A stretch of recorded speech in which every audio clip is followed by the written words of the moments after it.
Tom Slavic, and welcome to TSPN TV, and I have with me Rich Harrington. How you doing? And Paul Malinelli Sr. Hi, Tom. Good to see you. Good to see you great. too. You look pretty good, both of you guys. So do you, by the way. But you know, you're under a big dilemma, and I could see when you guys came in and we first did a little talking about here, you've got a lot of concern for the water agency and for the customers, and you're being able to handle the water agency in a way that you think is, I guess, financially sound, do your fiduciary duties, if I'm using the correct terms here, and that, and it's got to do about rates, and a lot of that seems to be because of supply and demand. For people that, I don't know where you'd be living if you're here in California, but if you don't know that the governor had a conservation order that was about 2-3 months ago, maybe a little longer. We're in a drought here. We needed to... Yeah, and we have a 24% right. reduction mandate by the state. Right. Okay, so to do that, the customers have to pull back 24% of their usage so the water agency doesn't get fined more. Right, and that's in an aggregate for the state looks at it for this water agency, what it does. So somebody might have cut back 10%, another person made up for it by going... Right, they don't look at individual users. Right, okay. But you do have that capability for individual users in the sense that you now have everyone is metered. Yep. Okay? Correct. Everyone. Okay, so that comes in handy because you know what you're talking about for individuals as well. Okay, so... I guess we have listed here, it's like, so you're facing a financial crisis. That's right. Chime in? The governor's emergency drought declaration for conserving is 25%. It's like, so you're facing a financial crisis. That's right. Chime in? The governor's emergency drought declaration for conserving is 25% statewide, reduces our ability to sell water. We cannot cover our fixed costs after having made significant cuts in costs of employees, consolidating management, voluntary concessions from employees. The director's meeting allowance hasn't been changed for 25 years. It was set in 1990. So after these significant reductions in our expenses, we still are running significantly short of the funds we need to cover our fixed costs. Okay. Yeah, pretty simple math. As revenues go down, if you can't reduce expenses anymore, you need to seek revenue from some other source. And that's what rate adjustments are. Okay. And so that's like what I'm saying too. There's people aren't buying as much water, you're not getting enough revenue. But we can't sell as much because of the state order until we're under this emergency declaration. And we're not alone. There are other water agencies, both in the county and in the state, that are having the same problem. Okay. Now, I had asked you just a little bit, because we just had a few minutes before this happened. I was saying, you know, when we were down TSPN taping the conservation order and how the Amateur Water Agency was going to handle it, here I had said, this scenario I don't think came up, like, well, what happens if we don't get enough money, so we're going to have to come back and ask for some rates. And basically what I had said, and I would say it to people out there, is it would have been nice if the governor said, hey, you know, you're going to be selling less water, your rates are probably going to go up, so don't get on the water agencies that are selling you this water. It might have been nice if you had some backing, but that didn't come, did it? Right, and I don't think they particularly are too concerned about the Amateur Water Agency. They've got bigger fish to fry, perhaps. At that time, we had some reserves, limited, but reserves, and now they're just about gone. And, you know, we didn't know how long the drought was going to last. We still don't know that, and really, we can only plan on, you know, what we see right now. Okay, so what is how soon does it that you have to react to get more revenues coming in to let the water agency feel like it's... Well, we are reacting as fast as we can. Okay. We knew at the time the governor issued the mandate that revenues would drop. I mean, it's simple math. Sure. So, but it takes a while before we go through the process. We implemented a Prop 218 that we talked about, which is a 45-day process. It gives the public ratepayers an opportunity to say yay or nay.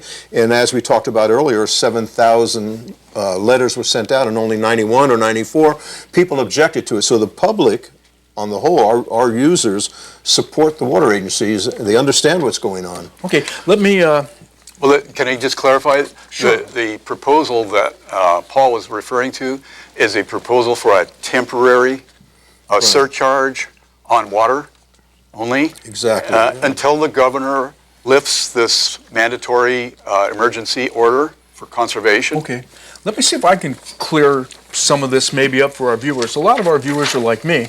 I live in the county, I have a well, and so water's important to me. I think people, well users are conserving, because I see it. I know I am, even though I'm not, And you should. technically Yep. there, but I mean, we're on the water table, we'll pull the water table down as well. So we're all in this together, and I think everybody knows that. However, you have people that use your water, and you have rates set for them. And so looking at this, you've come up with a plan that you needed to raise rates. And so when you talk about the 218 process, you're saying, so you sent things out to your customers, not to me. I didn't get anything that would say Right. what you're planning on doing for customers. So We are and you required have, to by law. okay, so you did that. You have approximately what, 7,000 customers? Yes. That's correct. And so out of those mailings, how many came back? 91 came back, less than 2% Wow. protested our temporary charge on water. I like to say it different. Yes.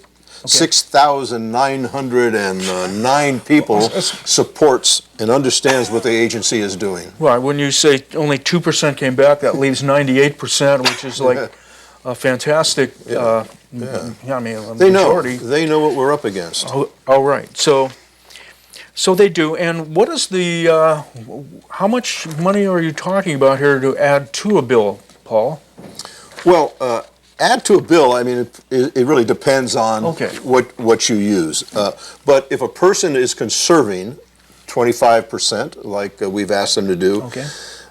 they will see little or no increase on their bill, in spite of an adjustment in rates. Just for the little to know, where would they first see it? How much are we talking about? $1, $2, $10? What would I mean? Our where they would consultant, notice it? our consultant calculated 9 cents increase a month for a low water user that's conserving 25%. Okay. So 9 cents a month.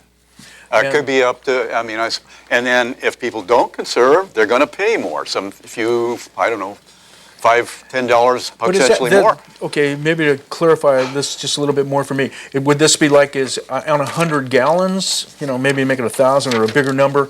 Is it then like a set amount, a dollar figure for that many gallons?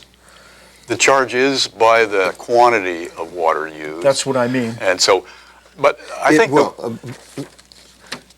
The cost of water is less than half a cent a gallon. What?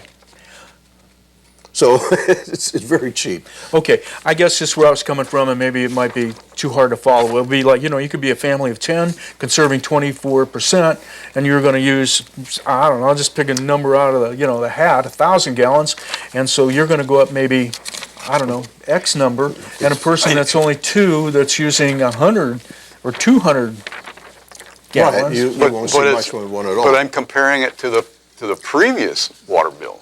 So depending on how much a person uses, if they are conserving the 25%, like everybody's supposed to, then their bill might only go up 10 cents a month. Yeah, it's minimal. It's a very small amount, but it's on the people that conserve. Okay.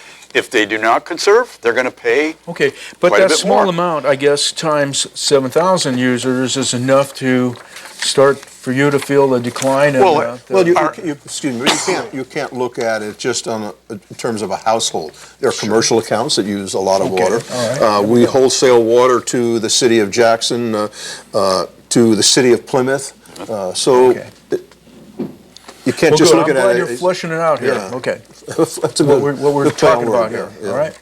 So it's for small users, larger families, businesses, cities. So this is all takes its toll because you still have fixed costs. Right? Exactly. I have fixed costs. Most businesses Most have fixed households costs. do, by the way. Right. Yeah. Okay, and that would be like your rent, like, you know, all of the insurance, all of the kinds of things that that everybody out there that has a household knows what we're talking about. There's some things you just can't change. You've already... And those costs are pretty much stable, and as I said earlier, they have been cut back significantly. For example, our budget for next year is less than it was 5 years ago. So we've reduced our fixed costs, and those are constant. Somebody asked me if our costs were going up. No, the costs are staying the same pretty much, but the revenues are going down. And so what we're trying to do is basically maintain the same operation with less revenue to keep the water coming. This board of directors and this water agency does not like raising rates, but we were charged with stabilizing 5 years ago, stabilizing the agency that was then teetering on the verge of bankruptcy, if you remember. Sure. We've done that. I think it's our fiscal duty to make sure that that does not happen. So when we asked the people to support that, they did. Now we're concerned because there's a group of people who are now going out to ask the county as a whole to vote on whether or not this adjustment in rates, which is temporary and as Rich said will disappear when the drought is over, they want to put it on a ballot, which is going to cost the agency over $100,000. So for us, it doesn't make sense. Okay, we're going to leave it there as not making sense to you. We're going to take a break. We're going to come back, and we're going to talk about the dilemma, because that's the other side of the dilemma, right? Okay, so stay with us right here on TSPN.